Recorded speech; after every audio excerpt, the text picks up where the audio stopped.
இவனை பாத்திருக்கீங்களா கைஸ்? கண்டிப்பா பாத்திருக்க மாட்டீங்க. ஏன்னா இவன் நம்ம கண்ணுக்கே தெரிய மாட்டான். இவனோட சைஸே வந்து பாத்தீங்கன்னா 0.5 mm தான். மைக்ரோஸ்கோப்ல மட்டும் தான் இவனை நம்மளால பார்க்க முடியும். ஆனா இவனை பத்தி தெரிஞ்சுக்கிட்ட உடனேயே இவனுக்கு பயங்கர ஃபேன் ஆயிட்டேன். இவனோட நேம் தான் டார்டிகேட். இவனை வாட்டர் பியர்னு சொல்லுவாங்க.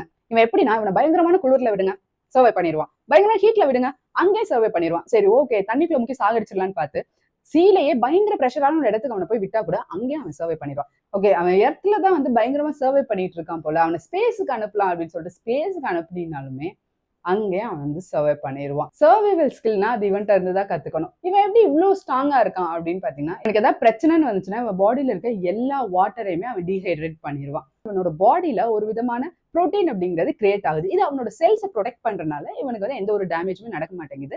ஸோ இதை வந்து என்ன சொல்லுவாங்க அப்படின்னா டூனா ஸ்டேட் அப்படின்னு சொல்லுவாங்க. இந்த டூனா ஸ்டேட்ல மட்டுமே இவன் 30 இயர்ஸ் கிட்ட வந்து சர்வே பண்றான் அப்படின்னு சொல்லிட்டு சயின்டிஸ்ட் சொல்றாங்க. இந்த டூனா ஸ்டேட்ல அவனுக்கு ஹார்ட் பீட் இருக்காது, பிரீத்திங் இருக்காது, மெட்டபாலிசம் ஜீரோ, டெத் எண்டுக்கு போயிடுவான். ஆனா அவனுக்கு கொஞ்சோண்டு தண்ணியை மட்டும் அவன் மேல தொளிச்சு விட்டீங்கன்னா கோமால இருந்து எந்திரிச்ச பேஷண்ட் மாதிரி பயங்கர ஃப்ரெஷ் ஆயிருவான். இவனை 2019 இஸ்ரே ஸ்பேஸ் கிராஃப்ட்ல வச்சு அனுப்பிச்சிருக்காங்க ஸ்பேஸுக்கு. அந்த ஸ்பேஸ் கிராஃப்ட் கிராஷ் ஆனதுனால இவங்க எல்லா இடத்துலயும் பரவிட்டா. இப்ப சயின்டிஸ்ட் என்ன சொல்றாங்கன்னா அவன் டூனா ஸ்டேட்ல இருக்கிறதுக்கான பாசிபிலிட்டிஸ் இருக்கு அப்படின்னு சொல்றாங்க.